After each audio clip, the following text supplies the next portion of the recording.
Welcome to the Spa Hive podcast. We're your hosts, Julie Pankey and MaryAnn, spa leaders, business strategists, and business besties who are pulling back the curtain on what it actually takes to grow a business and a life you don't secretly want to escape from. This is where leadership meets honesty, where revenue meets relationships, and where we talk about the things no one puts on Instagram.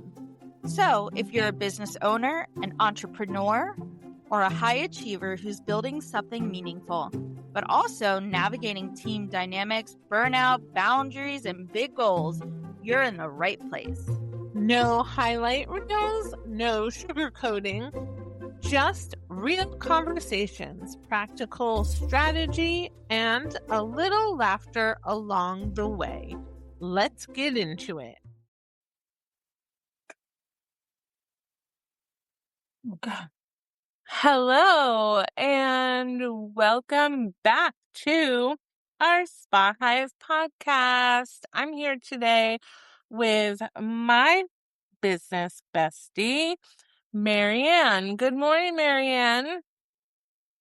Good morning, Julie. Good morning to our listeners. It seems to be bright and sunny where you are, Julie. It is a bright and sunny day. I wished I knew when I asked my Siri last night what the weather was going to be this morning. I got cloudy and showers, so if I had known, I would have got myself out to the beach this morning bright and early to avoid some of these early morning texts that derail my day. Well, text before the 8 o'clock hour is honestly ridiculous. I mean, unless it's me texting you, then that's allowed. But I don't text you like anything like a fire. Like, it's always just like, I'm really tired. Yes, as soon as you wake up, you text me and say, I'm so tired. Exactly. No, I got it. My first text was at like 5:10. Holy smokes. From a provider telling me that they blew out their knee last night while they were doing exercise karate or some kind of karate for adults. I was like, fantastic. Fantastic for you. Fantastic for me. Right. Mostly, I'm really sorry that you hurt yourself. Yeah. So today we're gonna sort of expand on what we talked about last week, or kind of Yeah, so that's exactly right. So last week we talked about, we bought your business and let's rip it apart. No, we bought your business and we were kind of doing a preliminary audit about it. So if you didn't listen, it's a great episode. Go ahead and listen to that one next, or pause this and listen to that one first. And it's all about from literally when we start in the parking lot until we get to the back of your business, like, what are we thinking? What are we saying? And what are we looking for? So we played a game, where we brought your spa and evaluated your business. We looked at the numbers, the systems, the team, this guest experience. But this week, Julie Pankey, we're tackling a harder question. What if the biggest opportunity for growth isn't in the spa or the business at all? What if it's the owner or the leader? Today, we're doing a leadership audit. Sounds so fun. And asking the questions every spa owner and really any leader should be asking themselves. So I've learned that leaders don't usually have a identification problem. They have a courage problem. Most of us know exactly what's not working. We know who the underperformers are. We know what processes are broken. We know where accountability is missing. The question is, why do we allow it? And it's funny, I had a meeting with some spa supervisors yesterday who listen to our podcast, so you know who you are. I won't call you out.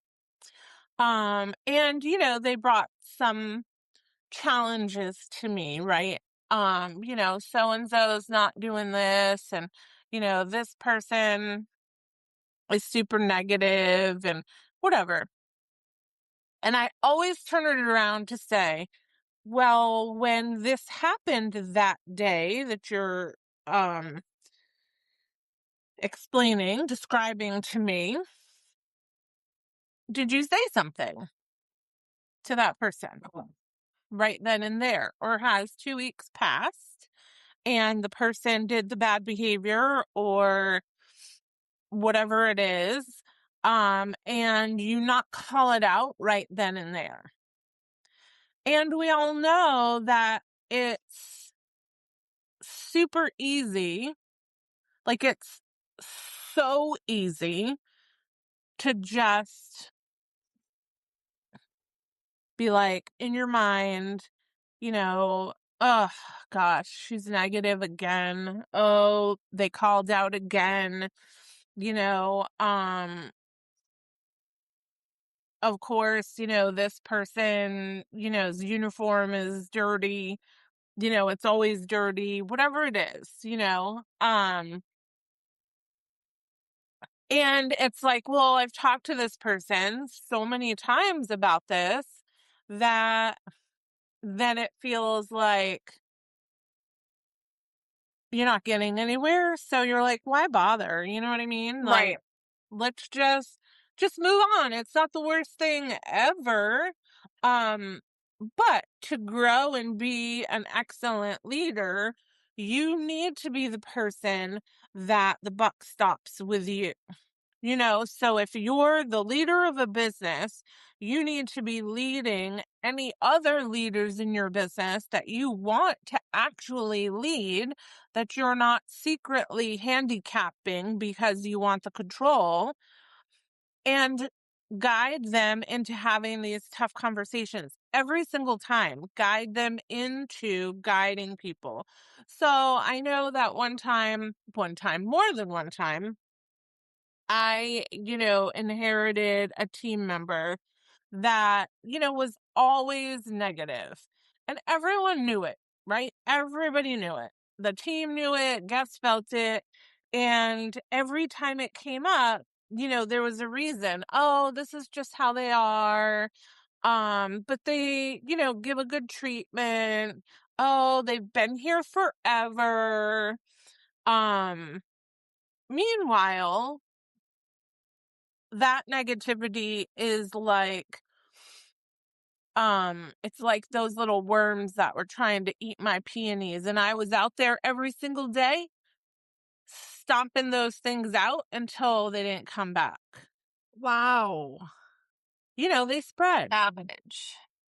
It spreads. Yes, those worms were called cutworms, and they cut right through the stem of whatever it is that they're chewing, and I was not having it. And it just costs you so much, and it costs you more than anything, most times, your team's morale. Right. So the lesson is, the longer that you tolerate something, the more your team will believe that bad behaviors are acceptable. Eventually, I learned that avoiding the hard conversations is actually choosing a culture for your business that you will accept. Mm, yeah. So every problem you're tolerating today becomes tomorrow's culture. Right. How lovely. How lovely. I was just trying to think of this in terms of being like a leader in your house. And then I was unpacking in my head all the things that I let slide. because I'm tired or because I don't want to have another conversation. I mean, a little bit different, right? Because I have to live with these people. Uh, but absolutely. I mean, I think just like you were saying, leaders typically don't have an identification problem. Like they can tell you what they are, who's underperforming, right? They can tell you where there's no accountability, but it's kind of just bucking up to try Right. to deal with all these things. Um, and that is no easy feat.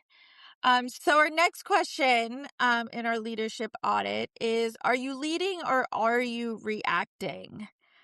So are you setting the direction or are you just living your day to day, putting out all the fires? I feel like the wheels are moving, but you're not really going anywhere, right? You're just stuck in the mud trying to go through the next emergency. Right. So some signs of reactive leadership is constant overwhelm, no planning time, living in the inbox, living in your inbox, and solving everyone's problem. I think what we're really saying is that it kind of keeps you in this box where you can't see and you can't start planning and projecting the future. Okay. You can't keep your business moving forward because essentially you're just working in the operation. Right. Exactly. Yep. Don't I know it? Um, I remember when I first became a spa director and, I learned this from an example of, one of my mentors who made me think that I needed to work 24/7. I needed to Yeah. answer emails at home, that I wasn't doing a good job. I wasn't being successful if I wasn't exhausted. Right. And I learned over time that, the busier I am or became, the more I was just working in the operation and existing and reacting instead of being strategic and coming up with new ideas. I would spend a whole day solving today's problems, but have a struggle setting time aside to help prevent future's problems. Right. And so let's remember, busy people, right, manage tasks. Leaders create clarity. And that's something that I need to remember today. Today, literally today. Literally today. Literally today. Well, I feel like that also reminds me of the concept of like martyrdom, right? Right. Martyrdom, which refers to a pattern where a leader consistently sacrifices their own time, energy, boundaries, or well-being, while believing and carrying the burden themselves is what makes them valuable or effective. Um, so it kind of goes along the same lines as that, because there is a difference between being busy and actually leading. Right. Exactly. And then it kind of takes us to our next one, which is, if you're reacting, not leading, could you be the bottleneck in your business? Mm. Yeah. I like this concept of the bottleneck. So when we're talking about the bottleneck, um, we're not talking about caring too much about your business because leaders typically care deeply. The issue is when everything has to flow through you, before anything can move forward. I mean, think of your bottle of Corona or whatever you have in your bottle. Um, if every decision requires your approval, if every problem lands on your desk, if your team can't move without checking in with you first, you've become the bottleneck. Right. So the problem might be you. Oftentimes the problem is you, the leader, right? And I can usually tell like within 5 minutes whether a business is empowering their team or have dependent employees. And, it's easy just to ask the owner, operator, leader. So, what happens when you go on vacation? Yeah. Do all things get stuck, right? In bottleneck? Just like if you were driving through Northern Virginia. Oh gosh. um, I worked with an owner. I mean, I've worked with many owners that, again, we feel that we have this false sense of control, right? And it's like controlling the business is the best thing. And sometimes that gets carried away. So, an owner who's approving retail orders, schedule changes, marketing decisions, guest recovery, hiring, it's not that the staff was incapable. I mean, she Right. has two managers, and I'm not talking about myself. Um, they'd simply been trained to not think without permission. Yeah. So when when the business owner left to go on vacation, the business just freezes. It Right. doesn't move forward, it stays status quo. So one of the hardest lessons for leaders is this: being needed feels really good, right? It feels Yeah. good. It feels good when Absolutely. you're the person, right? Everyone comes to you and feels like they need you. But building a business that only works because you're there becomes dependency, not leadership. Yeah. And I want to counter counter with that objection, Your Honor. Uh, and maybe this is a topic for a future conversation, but what happens when you have a team in place and you have empowered them and you have, you know, tried to really get them to work autonomously and you really have tried to solve this bottleneck, but it's still not working. What are our next steps then? Because that's when it really takes a lot of courage, right? Because at that point you've invested in these team members, you probably like them, right? You enjoy working with them, but it's something is still not flowing. It's still not flowing, just like you were saying, what happens when you're on vacation? Well, what happens when you're on vacation is they're still in constant contact with you. Um so I think that that's another topic because sometimes it's just not as easy as, well, let me empower these people. Sometimes the people just like don't want to be empowered or something, Well, I think you two know? things happen, right? One, they, work themselves out of jobs, which we have to be brave enough to make that kind of a decision, which Yeah. is a hard decision to make. Yeah. But then also remember that my job is not to have all the answers all the time as Yeah. a leader. My job is to help develop people who can feel comfortable making good decisions without me. Yeah. Absolutely. It could be like a boot camp. We should do that for like a boot camp, I feel like. Yeah. I almost just spit my drink out. How to stop the bottleneck. Don't spit your drink out. Those herbs are expensive. Right? All right, let's move on to our last question in our audit. And this episode is it's a quickie one, and so we'll put all these questions in our show notes so that you can take the time and look over it and then also send it to a fellow leader.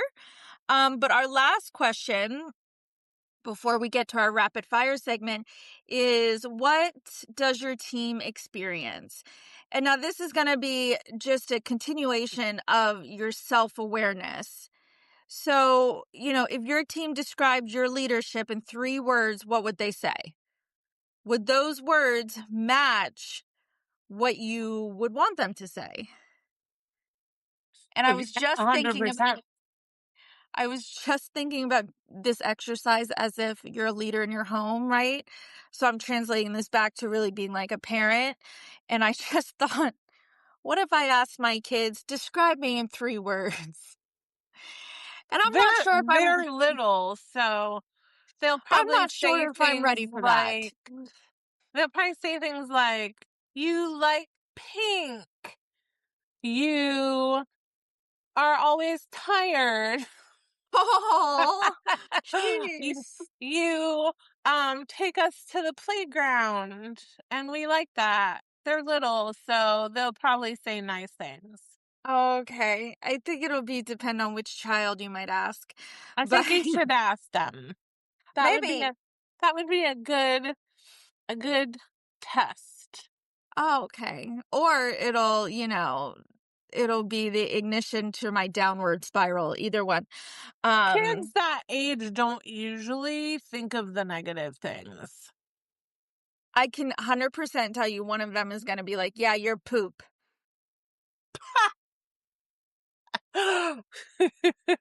That would be Penny. Yeah, she does say poop a lot. It's kind of funny. She does. Um, she That's does. It's poop. This is hilarious. poop. Yeah. Poopy That head. that that is funny. Um, so So, yes, it is a terrifying question that I think every leader should ask themselves. You maybe, know, Julie, you should ask people that today. well, I will say that, the large resort that we work with does do a leadership audit every year. And the team members are given a engagement survey that asks them to rate their experience as employees in their department and with their leader. And I will say that the spa rated the highest in 2025, just saying. Obviously. However, I will also be honest that I have walked by rooms where a few people are talking and they don't think that I'm there or anyone can hear, and have heard, a couple snide remarks like, well, I'd like to see her do this treatment and see if she likes it. Because Oh, there's one particular treatment that I'll say most people don't like. And we have to get through it. We just have to get through it, and we can retweak it. You know, it's not the end of life as we know it. We can retweak it. I've been like, yeah, if Um, I'm getting paid what you're getting paid, I'd do it too. yeah, right. And I remember one time I received feedback that surprised me, that I thought I was being helpful. And, my team thought that I was swooping in and controlling too quickly. So Yeah, where I thought I was being supportive, they felt that I was micromanaging and, not giving them room to solve the problem. And it's funny how it's the same behavior, but seen as a different experience from I person to thought you were person. gonna. I thought you were gonna say it's funny how it's always the same people. No, No. so Yeah. I think what we should do is, Julie, I know you're on, upcoming weekends, or when this goes out, your past weekend, right? You are going on a little getaway, right? And so maybe this is a great topic for you and Gary to discuss. Let's have Gary describe your home leadership in 3 words. So I think Gary would describe my home leadership exactly as my work leadership, which sometimes is problematic because he'll be like, whoa, whoa, whoa, you're not managing me. Check it, lady. Like, you're not at work. We are partners here, and I don't need you to give me my to-do list. Ooh, not So that Gary Pankey. I will notice sometimes I will manage at home in the same style that I manage at work, which is something like, well, let's reflect on that and see what we could have done differently.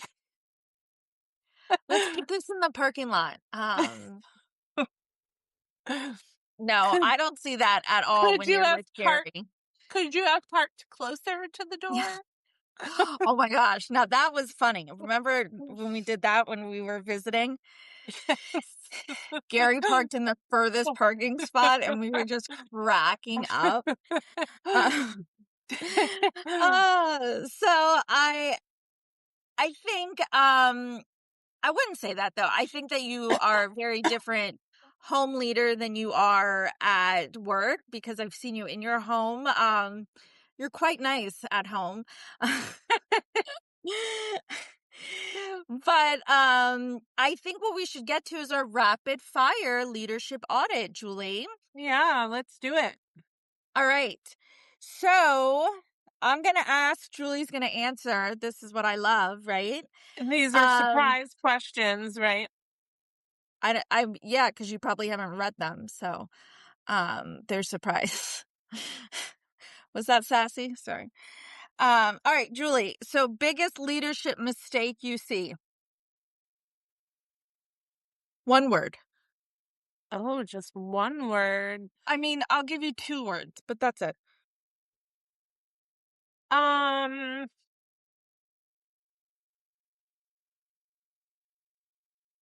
Getting too personal.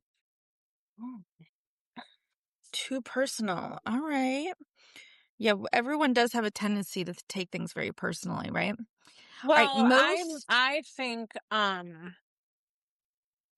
people tend to have a tendency to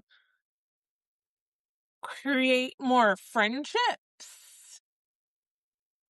Um and so by having that being too personal, right? It makes it oh, harder for you to be like to objectively have a difficult conversation. And, recently in the last month, I have had to, and not that I wanted to, I have had to have a documented conversation with 3 out of my 4 leaders. And, it's a hard conversation because, you do create personal relationships, right, as well. And you are doing your best to help them learn and grow, but then sometimes there is a point that you have to have a documented conversation to make sure that we all understand the importance right. of our positions as leaders and not showing leadership in a particular moment and how detrimental that can be. And it's uncomfortable, because like you said, you like the people, and then it's hard to have the conversation because we're all human. But then also at the end of the day, your job is to protect your business as well. Right. Okay. Absolutely. That was more than 2 words, so you failed so far. Most overrated business advice. I'll give you 3 words. How about that? Uh, 5. I'll give you 5. The customer is always right. Oh, The guest deserves to be heard, but your team deserves protection too. And so there's instances that the guest is treating people in a bad way, and that's not acceptable. That old adage, the guest is always right, is not true 100% of the time.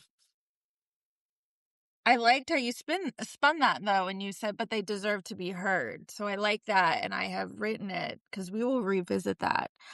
Um, let's see. And okay, here we go. What is one thing every owner should track? Uh, uh, You get 3 words.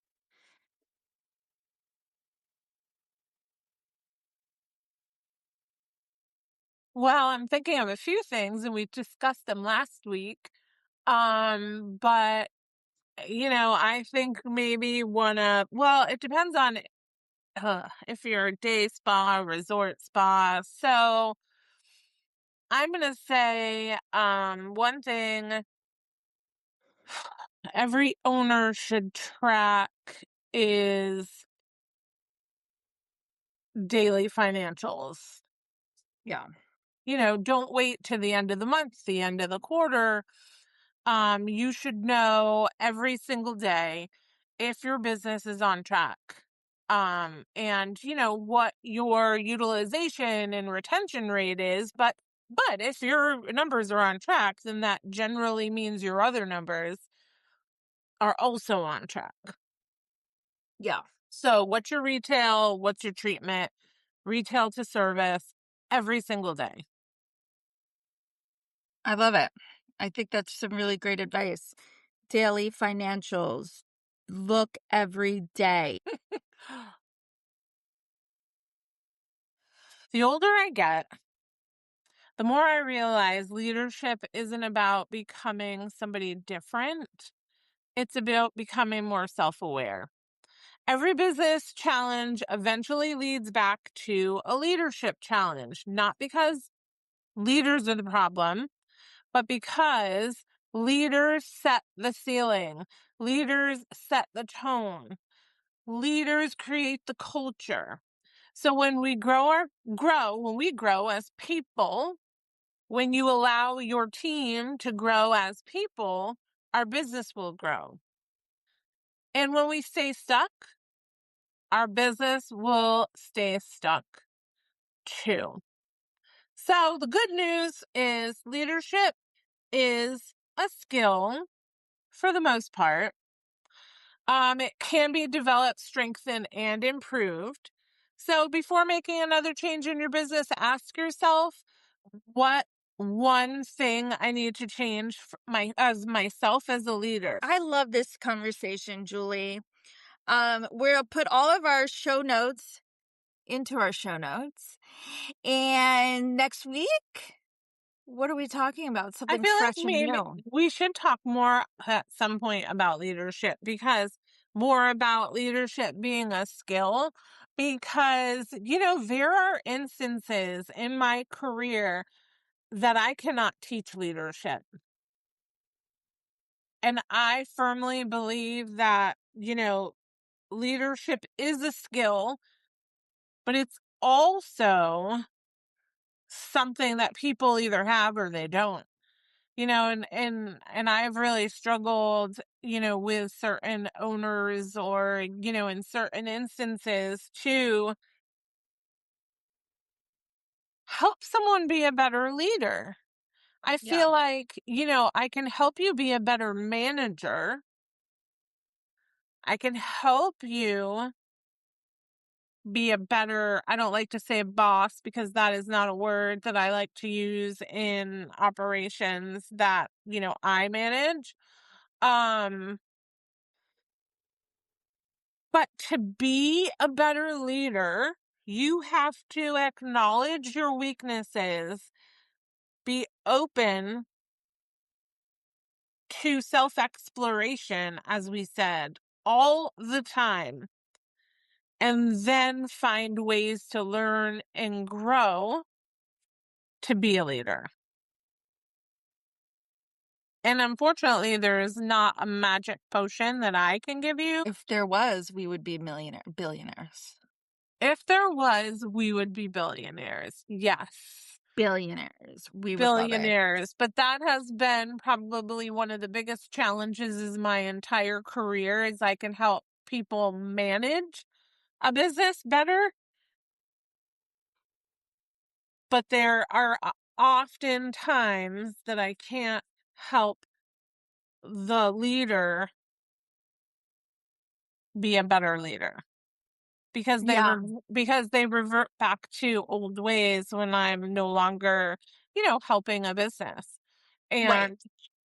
And that's if I could do that, if I could bottle that, Perfect. So let's it'd be explore perfect that. on sometime. That sounds great, Julie Pankey. All right. Well, thanks for joining us today on this speed topic, fast round. MaryAnn's taken notes of things that I think might be worthwhile to dive deeper into, maybe on another podcast. And we will look forward to seeing you all here again live in the Spa Hive. Bye, MaryAnn. Hi, Julie. Bye, listeners. Thank you so much for joining us today in the Spa Hive. If this episode sparked an idea, made you think differently, or just made you feel a little less alone in business or life, share it with someone who might need it too. Don't forget to follow the podcast so you never miss a conversation. And check out the show notes for links, resources, and ways to stay connected with us, including the Spa 101 course taught by our very own Julie Pankey. We're so grateful you're part of this community. And we'll see you next time.